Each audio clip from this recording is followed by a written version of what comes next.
Nuestra serie, tenemos hoy Santa Cena. Les prometo, no les prometo nada. Salmo 87. Vamos a hablar acerca de esta bendición que hemos estado hablando, de la casa de Dios. Cuán amables son tus moradas, oh Jehová de los ejércitos. Anhela mi alma y aún ardientemente desea los atrios de Jehová. Mi corazón y mi carne cantan al Dios vivo. Aún el gorrión haya casa y la golondrina nido para sí, donde ponga sus polluelos cerca de tus altares, oh Jehová, Rey mío y Dios mío. Bienaventurados los que tienen en ti sus fuerzas, en cuyo corazón están tus caminos. Atravesando el valle de lágrimas, lo cambian en fuente. ¿Cuándo? Cuando la lluvia llena los estanques, irán de poder en poder, verán a Dios en Sión. Y hoy vamos a ver la tercera parte, el siguiente serie de versículos. La primera vez hablamos acerca del gozo de habitar en la casa de Dios, el gozo de estar en la presencia de Dios. Y hablamos de tres razones que tenemos que tener para disfrutar el gozo de habitar en la casa de Dios. Tenemos que tener primero un deseo auténtico de querer venir. No porque te trajeron, no porque te arrastraron, ni porque te chantajearon, sino porque nació en ti el deseo de estar en la casa de Dios, ¿verdad? El Salmo 122 dice: yo me alegré con los que me decían, a la casa de Jehová iremos. No dice con los que me arrastraron, no dice con mi mujer o con mi marido que me trajo de las orejas, porque si no, no me daba de desayunar. Dice con los que me dijeron, a la casa del Señor iremos, ¿verdad? Entonces, tiene que haber un deseo auténtico en tu corazón de querer buscar la casa de Dios. Segundo lugar, dijimos, tiene que haber un corazón sencillo. No podemos venir a la casa de Dios con altivez, no podemos venir con orgullo, no podemos venir en una actitud de creernos superiores a alguien más. Tenemos que venir con sencillez de corazón. Y en tercer lugar, dijimos que tenemos que saber que somos bienaventurados. ¿Se acuerdan qué quiere decir bienaventurados?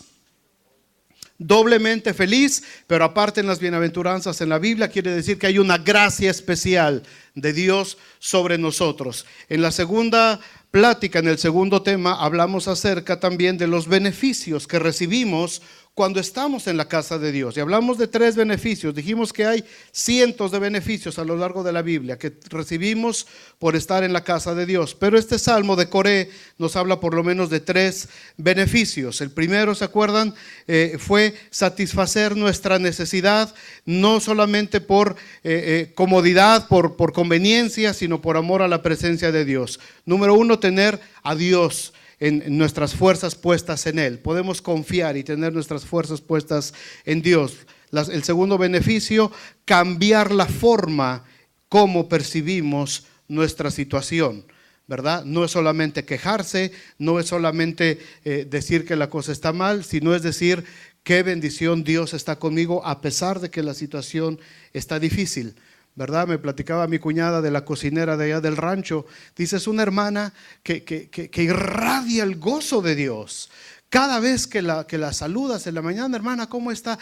Hermana, bien bendecida, gracias a Dios porque me permite un nuevo día. Y dice mi cuñada, salgo ahí de la cocina casi hasta como flotando, dice, porque te bendice la hermana.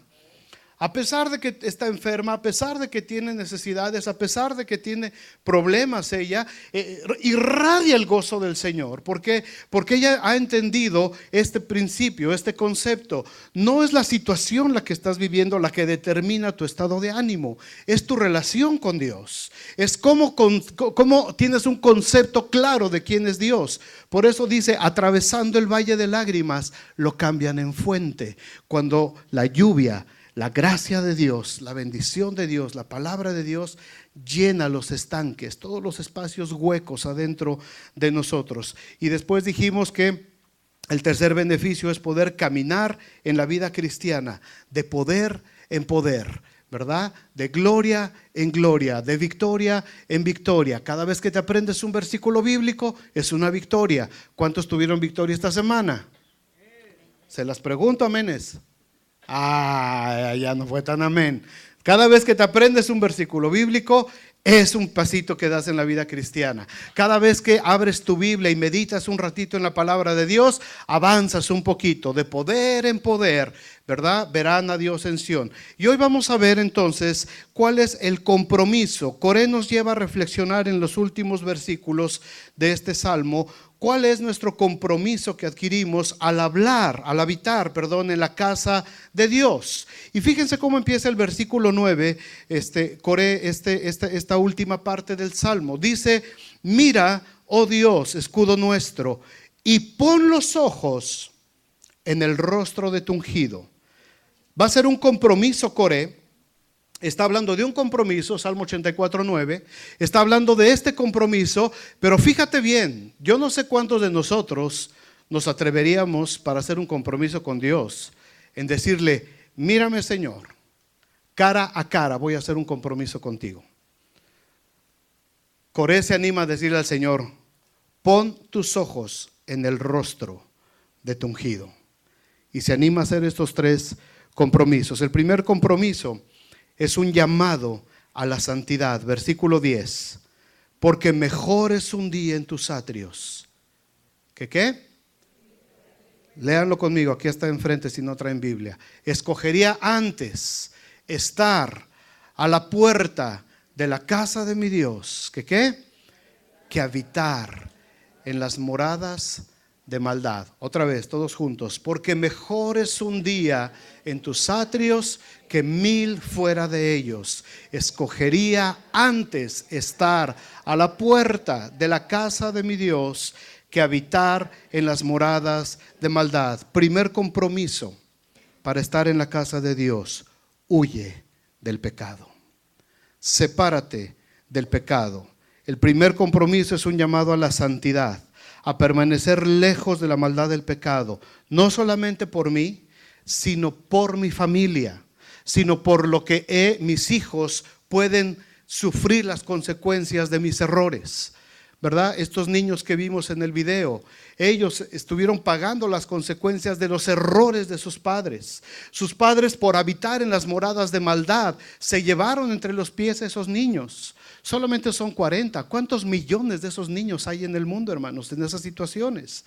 ¿Cuántos millones de adolescentes están en esa situación? ¿Por qué? Porque los padres no tuvieron cuidado de no habitar en las moradas de maldad y se los llevaron entre los pies. Y los niños son los que sufren las consecuencias. Cuando hay un conflicto familiar, cuando el matrimonio no se entiende, cuando el matrimonio está constantemente peleando, cuando el matrimonio se llega a separar, se llega a romper, ¿quiénes son los primeros que sufren? Los niños. Todo el mundo está pensando, es que ya no me siento bien contigo, es que ya no... Y están ellos dos acá. ¿Y los niños? No se acuerdan de los niños hasta el final. Ajá, ¿y quién se queda con los chamacos? Tú llévate uno y yo me llevo otro. Y los niños sufren las consecuencias. Prefiero estar, dice, en los atrios. Fíjense bien lo que dice el salmista aquí. Ni siquiera está diciendo que quiere estar en el lugar santo. Ni siquiera dice que quisiera estar en el lugar santísimo donde entraba el sumo sacerdote. El salmista dice, me conformo con estar en los atrios, en el patio, donde se escuchan los cánticos, donde se oye al sacerdote que está leyendo la palabra de Dios. Ahí quiero estar, dice, es mejor un día ahí. Es mejor un día. Y después dice, escogería estar a la puerta, no adentro. Ni siquiera está pensando estar adentro. Algún día a lo mejor llegaremos acá y veamos un grupo de hermanos o un hermano que ya desde la madrugada está ahí en la puerta esperando que se abra la casa de Dios. Dice, escogería antes estar solamente en la puerta, sentadito en la puerta. Ni siquiera quiero entrar, no más con estar en la puerta me conformo, Señor. Lo prefiero que habitar en las moradas de maldad. Imagínate esa escena. Un hombre refugiado sentado junto a la puerta del templo. ¿Se acuerdan de aquel hombre que estaba cojo de nacimiento? En el templo, en la puerta llamada la Hermosa, ¿verdad? Ese hombre estaba sentado. ¿Qué estaba haciendo ese hombre? pidiendo limosna. ¿Por qué en la entrada del templo y no en la plaza principal? Los que han estado en México, ¿verdad que los pordioseros les gusta estar en las entradas de los templos? ¿Por qué? ¿Por qué creen? Porque se supone que la gente que va a llegar es gente piadosa. Se supone que la gente que va a entrar por ahí viene con un corazón contrito y humillado a buscar de Dios, ¿verdad? Y si me ven ahí con mi carita ahí, oye, pues tienes que ser muy duro para no sacar, ¿verdad? Pues, aliviánate, carnal. Pero si me lo encuentro en la esquina del crucero ahí yo voy en mi carro acá y el hombre está ahí ¿a poco bajas el vidrio? Difícilmente. Difícil. Ay, no, te lo voy a gastar en alcohol. No le doy nada. Pero si te lo encuentras a la puerta de la casa de Dios, ¿y qué le dijo Pedro y Juan? Mírame.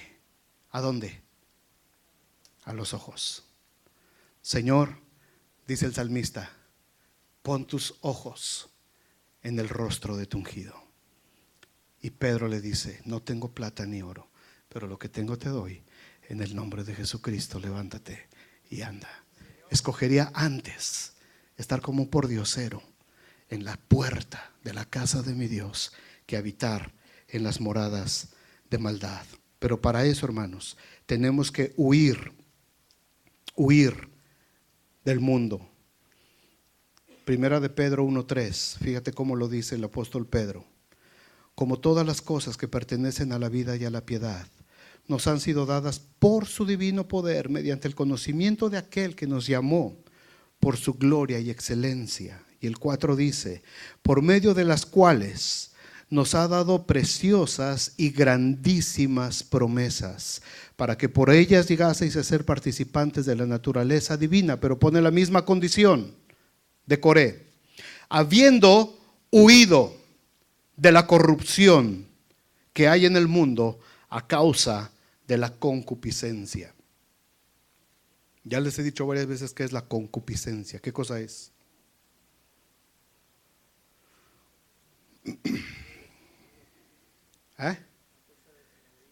Avaricia, un deseo desmedido por cosas, un deseo desmedido por placeres, un deseo desmedido por riquezas. Esa es la concupiscencia. Eso oye raro, ¿verdad? Muchos no lo saben ni decir, ¿no? Los niños chiquitos, imagínate si se aprende este versículo, se les sale cada palabra tan rara, ¿no? Pero eso es lo que es la concupiscencia, es una avaricia. Cuando tu mente está pensando solamente en las cosas humanas, terrenales, en adquirir bienes, en lo que vas a hacer, en lo que vas a tener, solamente estás pensando en lo que te conviene. Y dice que para poder tener la bendición de Dios, para poder tener este compromiso con Dios de santidad, primero tenemos que huir de esa corrupción que hay en este mundo. ¿Por qué? Porque si quiero habitar en la casa de Dios, en lugar de estar en las moradas de maldad, tengo que aprender primero a huir de la maldad de este mundo. Tengo que escoger. Me pone ahí la disyuntiva, ¿verdad? Por eso dice, escogería antes. Entonces a ti te pone aquí, Coré, dos opciones. Aquí está la puerta de la casa de Dios y aquí están las moradas de maldad. Escoge dónde quieres estar. Y él dice, bueno, yo escojo estar en la puerta de la casa de mi Dios antes que habitar en las moradas de maldad. Si yo les pregunto aquí, ustedes escogen la puerta, todos van a decir amén. Ok, y en tu vida diaria, cuando nadie te ve, cuando estás tú solito, cuando estás en tu casa, cuando estás en el trabajo, cuando estás con tu familia, ¿en dónde estás viviendo? ¿En la puerta de la casa de mi Dios o en las moradas de maldad? Aquí es fácil decir en la puerta de la casa de mi Dios, ¿verdad? Pero muchas veces la realidad es que venimos a la casa de Dios, pero como no hemos huido de la corrupción de este mundo, nos deslizamos un poquito hacia las moradas de maldad. Compromiso número 2, versículo 11. Porque sol y escudo es Jehová Dios, gracia y gloria dará Jehová. No quitará el bien a los que andan en integridad. Segundo compromiso, vivir en integridad. ¿Qué quiere decir integridad? ¿Qué es integridad? No se quemen el cerebro, se los leo. ¿Quién es íntegro? Un hombre o una mujer es íntegro cuando está completo, entero, que no le hace falta nada. Y no estoy hablando de partes del cuerpo físicamente, sino de todos los atributos que se necesitan. Alguien que no tiene mezclas, es decir, que no tiene doble ánimo. Una persona que no tiene mancha moral, alguien que está libre de corrupción, alguien que es tardo en sus palabras para ofender, pero que sus palabras cuando él habla van juntamente con sus acciones. Cuando habla con sabiduría, todo lo que él habla, todo lo que dice va de acuerdo con sus acciones. Lo que dice en público, lo dice en privado. Lo que hace en público, lo hace también en privado. Es aquel que dice: soy quien soy, donde quiera que esté y con quien esté, ya sea en la iglesia, ya sea en la casa con la familia o ya sea en el trabajo. En otras palabras, una persona íntegra es un hacedor de la palabra de Dios y no tan solamente un oidor. ¿Ok? Una persona íntegra es la que hace la voluntad de Dios. ¿Cómo puedes convertirte en una persona íntegra? ¿Cómo podemos llegar a esa integridad? ¿De qué se compone esa integridad? ¿Cómo puedo ser íntegro? Rapidito vamos a leer cómo lo dice Pablo a los Efesios, en el capítulo 4 de Efesios, versículo 22. Ahí hay por lo menos 12 cosas que tenemos que hacer para ser íntegros. No las vamos a ir viendo una por una, pero vamos a leerlas rapidito. Dice, versículo 22 de Efesios 4, en cuanto a la pasada manera de vivir, y ahí está la primera: despojaos del viejo hombre que está viciado conforme a los deseos engañosos. Versículo 23, la segunda cosa: renovaos en el espíritu. ¿De dónde? De vuestra mente. Es decir, los pensamientos se tienen que renovar, hermanos. Esto lo hemos hablado mucho. ¿Cómo renuevas tu mente? A través de la palabra de Dios. ¿Con qué limpiará el joven su camino? Dice el Salmo 119. Con guardar tu palabra. No hay secretos, no hay trucos. No se trata de concentrarte o de hacer aquí un rito para ver si se te renueva la mente. Si no lees la Biblia, nunca se te va a renovar la mente.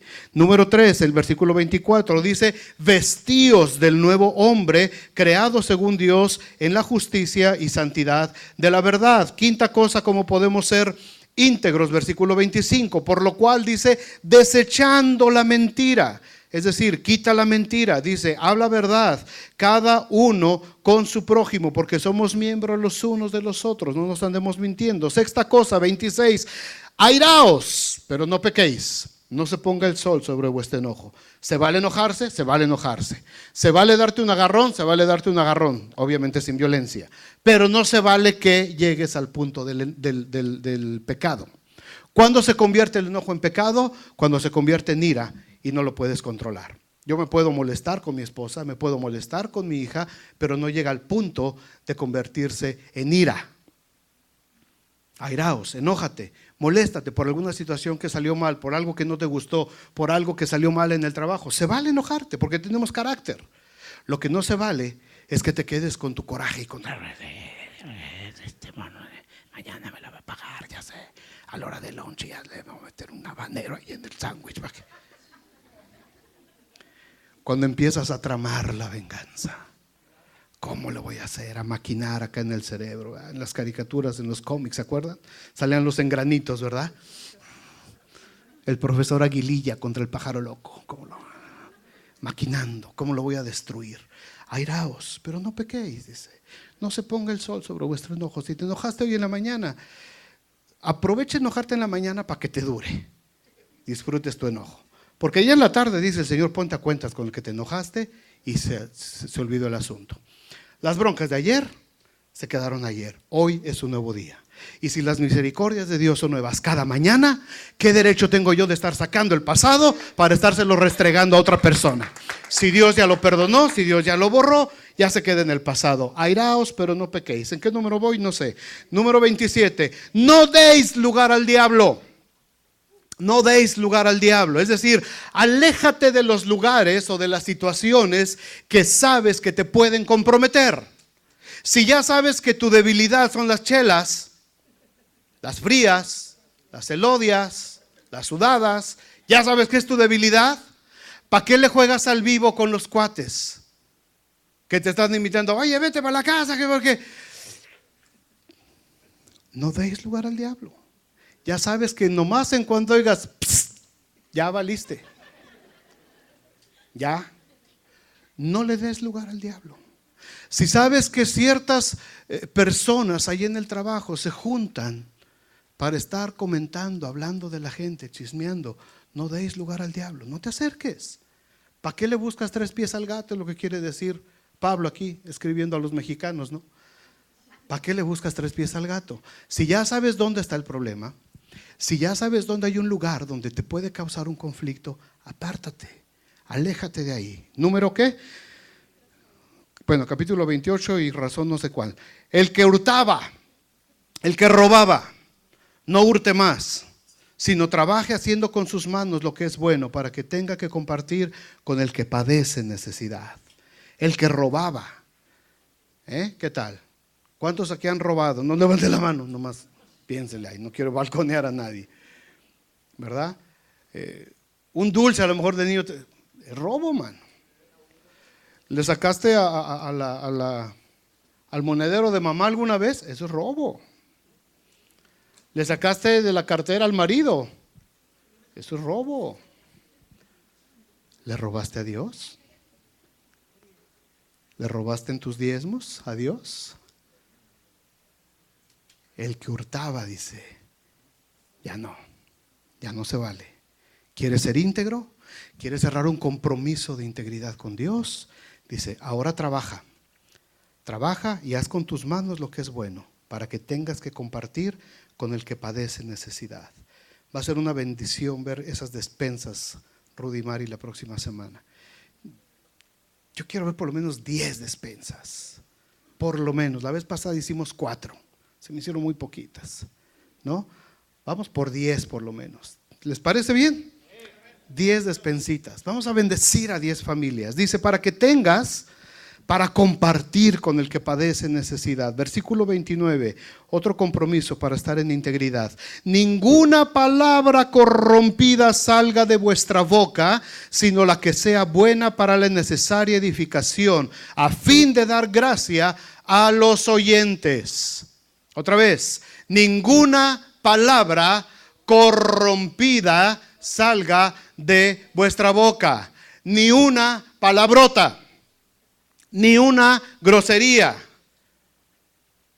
Jóvenes, ni una F maldicha.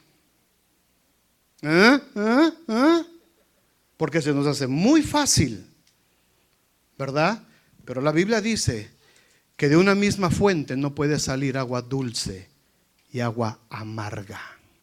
Y si con esta boca que vienes a decir gloria a Dios y bendice alma mía al Señor, no puede salir y estar diciendo bájale 2 rayitas. Ninguna palabra corrompida salga de vuestra boca. Lo que tiene que salir de nuestra boca son palabras que sean de edificación para la gente, que yo pueda edificar a otros con lo que yo estoy diciendo. Número X, versículo 30. No contristéis al Espíritu Santo de Dios, con el cual fuisteis sellados para el día de la redención. Es decir, no apagues al Espíritu Santo de Dios. No lo apagues. Hay muchas maneras de contristar al Espíritu Santo. La más popular de todos es matarlo de hambre. Cuando no alimentas tu espíritu, contristas al Espíritu Santo que está en ti. Se empieza a hacer menos, porque lo estás matando de hambre. Tú estás a todo dar acá con las gorditas, pero al Espíritu Santo no le estás dando alimento. Cuando estás en pecado, cuando estás haciendo cosas que no debes de hacer, contristamos al Espíritu Santo. Versículo 31, quítese de vosotros, ¿qué dice ahí? Toda amargura, toda enojo, ira, gritería, maledicencias y toda malicia. Quítalo, no te sirve. No puedes ser íntegro delante de Dios si tienes alguna de estas cosas. Versículo 32, por último, sean benignos. ¿Qué quiere decir esto? Benignidad. Que seas buena gente, que seas buena onda, que no seas gacho. ¿Les sigo? No, ya no. Que te portes bien con la gente. ¿verdad? Que seas benigno, que no seas ventajoso, no seas revanchoso, no quieras mala onda con la gente, o sea, pórtate bien con la gente, benignos unos con otros, misericordiosos, y después dice ahí, perdonándoos unos a otros, como Dios también les perdonó a ustedes en Cristo. Este pasaje de tu Biblia, si quieres, márcalo ahí. Este pasaje de Efesios 4. ¿Por qué? Porque esas son las características para poder vivir en integridad. Si quieres ser hombre, mujer, íntegro delante de Dios, cerrar este compromiso que Coré está haciendo en este precioso salmo, escogería antes de estar en la puerta de la casa de mi Dios que habitar en las moradas de maldad. ¿Quieres vivir en integridad? Vive en esta integridad de parte de Dios. Dice el versículo, luz y protección. El Señor es para el sol y escudo, que significan estas dos cosas, el sol y el escudo, la luz y la protección. ¿La luz para qué sirve? Para alumbrar, ¿verdad? ¿Qué dijo Jesús? No se toma una luz, una lámpara para prenderla y ponerla debajo de la mesa. Es absurdo. Dice la luz, la lámpara la pones encima de la mesa y así puede alumbrar a todos los que están en la casa. Somos nosotros luz en medio de las tinieblas, ¿cierto o falso? Dios nos puso como luz en esta ciudad. La luz de estos cristianos, todos estos foquitos, ¿verdad? Algunos todavía somos de bulbos, los más nuevos ya son LED, pero todos somos luz. Y algunos son de gas neón, ¿verdad? Que tardan para prender, pero prenden. Lentos pero seguros. Eso lo aprendieron que estuvimos poniendo las luces ahí, ¿verdad, Oscar? Hay unas lámparas de gas neón que de pronto ya están resplandeciendo. Y las de LED así. Luego pusimos unos baños unos focos en el baño, ¿verdad, Rudy? Que entro en el baño, lo prende y el foquito. Ya que sales, ya se prendió. ¿Los cambiaste? No. Ahí llevé unos nuevos. Hay que cambiarlos. Luz en medio de las tinieblas. Sol y escudo, dice el Señor para nosotros. El sol significa la luz. Hermanos, hay una cosecha lista, cantaba Benji hace rato. Hay una cosecha de almas, también decía mi hermano, en todos lados, no nada más aquí y en Ciudad Juárez, en todo el mundo. Es tiempo de cosecha. Jesucristo lo dijo hace 2000 años. Mira, alza tus ojos, ved los campos blancos listos para la siega. Orad al Señor para que envíe obreros a su mies, porque la mies es mucha y los obreros pocos o flojos. Aquí yo veo muchos. Si todos estos obreros se ponen las pilas, otro gallo le canta a esta ciudad, ¿eh? Así es que tenemos que ponernos, hermanos, las pilas. Luz y protección, sol y escudo. Qué bendición saber que tenemos esa protección en el Señor. Proverbios 27 dice, camina en su integridad el justo, y sus hijos son dichosos después de él. Si tú aprendes a caminar en integridad, si aprendes a vivir en integridad, con estos pequeños consejos que da Pablo en Efesios, tus hijos van a ser los bendecidos. Tus hijos son los que van a llevar la bendición mayor. Tú te vas a sentir muy bien, vas a vivir en el camino de Dios, vas a ser íntegro, vas a ser íntegra, pero tus hijos van a crecer dentro de esa integridad. Por último, tercer compromiso. Versículo 12 del Salmo 84. Jehová de los ejércitos, termina el salmista, termina Coré con esta declaración. Jehová de los ejércitos, dichoso el hombre que en ti confía. Dichoso el hombre, y cuando habla de hombre está hablando género humano, hombre y mujer. Dichoso la persona que en ti confía. Jesucristo lo dijo de otra manera muy claramente en Juan 16:33. Estas cosas os he hablado para que en mí tengáis paz. Y les dijo Jesús a sus discípulos, en el mundo tendréis aflicción. En el mundo tendréis aflicciones. En el mundo vas a atravesar el valle de lágrimas. En el mundo te va a ir como en feria. En el mundo te van a poner trampas. En el mundo van a suceder cosas a veces que no te esperabas. En el mundo vas a padecer aflicción. Y inmediatamente Jesús les dice a los discípulos, pero confiad, yo he vencido al mundo. Confía en mí, les dice Jesús. Confíen en mí. Aun cuando vaya la situación difícil, aun cuando estés atravesando el valle de lágrimas, aun cuando la situación y la tribulación vengan sobre ti, aun cuando las dudas te atormentan y no sabes qué decidir, aun cuando el temor está a punto de hacerte perder la fe, confiad, confiad. Yo he vencido al mundo. Confiad. No es fácil confiar en Dios, hermanos. No es fácil confiar en Dios cuando ya has sido herido alguna vez. Cuando has sido lastimado muchas veces, inclusive dentro de la iglesia, la confianza es un estado de vida que se quiebra con mucha facilidad. Cuando tú tienes confianza en alguna persona y esa confianza se quiebra, es muy difícil que vuelvas a confiar en ella. Muy difícil. ¿Por qué? Porque la confianza es como un cristalito muy delgado. Y una persona, tú dices, se va ganando mi confianza, ¿verdad? Y nos vamos ganando la confianza mutuamente. Pero cuando ese cristalito por cualquier situación se quiebra y pierdes esa confianza, es muy difícil recuperar la confianza. Y saben que hay mucha gente que ha perdido la confianza aún en Dios. Hay mucha gente que ha perdido la confianza en la palabra de Dios. Hay mucha gente que ha perdido la confianza en la misma casa de Dios, en la iglesia. ¿Por qué? Porque de la manera como quizás fueron tratados o como fueron enseñados o lo que les sucedió, culpan a Dios. Y Dios no tiene la culpa de nuestros errores humanos. Dios no tiene nada que ver con nuestras imperfecciones. Cuando alguien falla, no fue Dios el que falló. Cuando nosotros hacemos un pacto con Dios, es más fácil que nosotros rompamos ese pacto, ¿verdad? Pablo dice en 2 de Timoteo 2:13, si fuéramos infieles, Él permanece fiel. ¿Por qué? Porque no puede negarse a sí mismo. Cuando tú haces un pacto con Dios, Dios dice, ok, hacemos pacto tú y yo, se sella con la sangre de mi Hijo Jesucristo. ¿Tú crees que Él se va a negar? Es más fácil que nosotros neguemos a Dios. Es más fácil que nosotros rompamos el pacto con Dios. Dios no puede negar su pacto. ¿Por qué? Porque uno de los atributos de Dios es inmutabilidad. Quiere decir, no cambia. Él es el mismo ayer, hoy y por toda la eternidad. Él no va a cambiar. Si Él dijo, será. Si Él lo habló, se cumplirá. Si Él prometió, lo va a cumplir.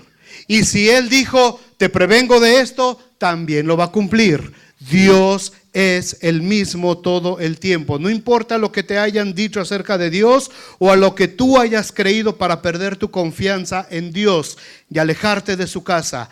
Él sigue siendo Dios y sigue permaneciendo en el mismo lugar. Dios no se mueve. Dios está en su trono de gloria. Y Él sigue teniendo toda la autoridad en el cielo y en la tierra. Y Él nunca va a cambiar, a pesar de que nosotros pensamos que Dios me abandonó, que Dios me traicionó, que Dios hizo algo esto. No fue Dios, no fue Dios. Hay gente que dice, yo no me congrego en ningún lado, pero yo estoy bien con Dios, Yo me llevo bien con Dios, mi relación con Dios es perfecta, pero yo no me congrego porque no creo en las iglesias. ¿Sabes qué? Eso no dice la Biblia. La prueba más grande de que no se congrega es la prueba más grande de que no está bien con Dios, porque no conoce a Dios y no sabe que mejor es un día en tus atrios que 1000 fuera de ellos. Y esas personas no entienden que escogería antes de estar a la puerta de la casa de mi Dios que habitar en las moradas de maldad. Cuando no te congregas por cualquier cosa, por cualquier causa, por lo que tú quieras, gustes y mandes, puedes poner 1000 pretextos, no estás en la voluntad de Dios. Si no te congregas, no digas, yo estoy bien con Dios, no tengo ningún problema. Estás mal con Dios. Estás mal con Dios, porque la Biblia nos habla acerca de todas las personas que amaron a Dios, sentían ese celo vivo por la casa de Dios. Sentían ese deseo de buscar de Dios, sentían esa necesidad, sentían ese gusto. Cuando empieza la iglesia del Antiguo Testamento, ¿te acuerdas? En el libro de Hechos, lo vamos a ver en las películas más adelante. Dice que todos los días en el templo y en las casas la gente se congregaba porque querían aprender a confiar en Dios. Jehová de los ejércitos, dichoso el hombre que en ti confía. ¿Cómo vas a confiar en Dios si no lo conoces? ¿Cómo vas a confiar en Dios si no sabes lo que estás ni siquiera leyendo a veces en tu Biblia y no hay quien te enseñe? Se acercó Felipe al carro del eunuco y encontró que estaba leyendo acerca de Isaías 53, del profeta Isaías. Estaba leyendo del profeta Isaías y le dice Felipe, ¿entiendes lo que lees? ¿Y qué le dijo el eunuco? ¿Y cómo voy a entender si no hay nadie que lo explique? Él estaba a gusto leyendo. Estaba leyendo la palabra de Dios. Tenía hambre de la palabra de Dios. No se congregaba en ningún lado, pero él tenía hambre de la palabra de Dios. Y aunque le estaba leyendo, dice, no le entiendo. ¿Y cómo lo voy a entender si nadie me lo explica? Y entonces dice la Biblia que Felipe le dijo, de este Mesías que habla la Biblia es el que yo te voy a presentar. Se llama Jesucristo, el Hijo de Dios. Y lo mismo que dice el profeta Isaías ya se cumplió. Y Jesucristo hizo esto y esto y esto y murió por ti, le predica. Y de pronto el eunuco está tan feliz porque Felipe representaba la casa de Dios, la puerta de la casa de Dios. Y el eunuco le dice, aquí hay agua, mano. Acá hay un charquito de agua. ¿Qué impide que sea bautizado? Nada. Bájate, carnal. Lo bautiza. Necesitamos hacer bautismo, Rudy. Tengo como 20 para bautizar. ¿Quién no se ha bautizado aquí? Santo. Y todos los que tomaron el curso, me faltan varios. Necesitamos hacer bautismos. Me está gustando por aquí. O allá. Cubeta de agua. Ok. Con hielos. Para que se arrepientan de sus pecados. Se limpien de todo. Se sube el eunuco, siguió con gozo su camino, dice la Biblia, y no vio más a Felipe. Las puertas de la casa de Dios en ese momento se cerraron y se movieron a otro lugar. Y dice que Felipe de pronto se encontró en otra ciudad predicando el evangelio. Tenemos que congregarnos, hermanos, porque mejor es un día en sus atrios que 1000 fuera de ellos. Mucha gente ha dejado inclusive de cooperar, de diezmar en las iglesias, porque ha perdido la confianza en los que administran en la casa de Dios. A lo mejor ustedes han escuchado algún ejemplo, algún testimonio. Alguien les ha dicho, no, yo no doy porque se lo transan. ¿Sabes qué? En la vida cristiana, y aquí está mi hermano que también la vivió conmigo, tenemos historias de tranzas, de pastores, de líderes, de diáconos, de misioneros, que mira, yo sería la primera persona en decir, yo no quiero dar ofrenda, man, pero no es para ellos. Uno no lo da pensando en las personas, uno lo da en obediencia al Señor. La Biblia dice, y a mucha gente que no sabe administrar lo que Dios pone en sus manos, la Biblia dice que se requiere que los administradores sean hallados fieles a Dios. Y todos aquellos que han defraudado a la casa de Dios, les espera una cuenta pendiente allá arriba todavía. Y va a haber. O sea, cuando ustedes nos dan estas ofrendas, estos diezmos acá, y aquí está Otoniel, con reverencia y temblor vamos haciendo las cuentas de lo que hay que pagar, de lo que hay que sacar y todo eso, y le vamos juntando. ¿Por qué? Porque Dios va a pedir cuentas. Pero mucha gente tiene ese concepto equivocado. Yo no doy porque todos se lo transan ahí. No es asunto de quién se lo transa o quién no se lo transa. El asunto aquí es la obediencia a Dios de parte de nosotros. Dios me bendice, Dios establece su pacto conmigo, y lo que haga después con los demás es asunto de Dios. ¿Y cómo lo va a trabajar Dios? Ese es asunto de Él. Hermanos, créanme que hay muchas causas por las que nos podemos desilusionar, muchas causas por las que podemos dejar de confiar en Dios. Pero déjenme nomás decirles esto y con esto terminamos. Vente, Benji, por favor. El Salmo 18:2 dice, en forma de canción: Jehová, roca mía y castillo mío y mi libertador, Dios mío, fortaleza mía, en Él confiaré, mi escudo y la fuerza de mi salvación, mi alto refugio.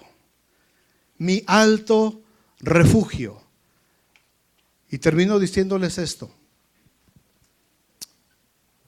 Cuando David escribe este Salmo número 18, David está en un momento de guerra, en un momento de crisis, en un momento de persecución. Cuando David está escribiendo esto, él está viendo cómo los ejércitos quieren atacar Jerusalén. Y la única manera de estar a salvo era ir al alto refugio, donde los lugares más altos, y él podía ver desde arriba cuando venían los enemigos y cuando tenían ellos que correr. ¿En quién ha estado puesta tu confianza, hermano, hermana? Piénsale tantito. ¿En quién has puesto tu confianza? ¿En tus habilidades?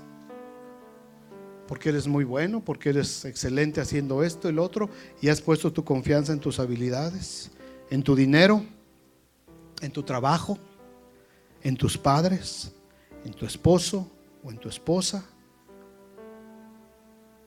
¿Quieres ser bienaventurado y dichoso? Aprende y vuelve a confiar. Vuelve a confiar en Dios. Dios no te va a decepcionar. Yo te puedo decepcionar. La iglesia te puede decepcionar. Los hermanos te pueden decepcionar.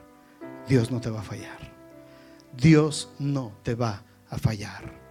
Por eso he puesto, dice el salmista, he puesto mi esperanza en Dios, porque Él es mi libertador.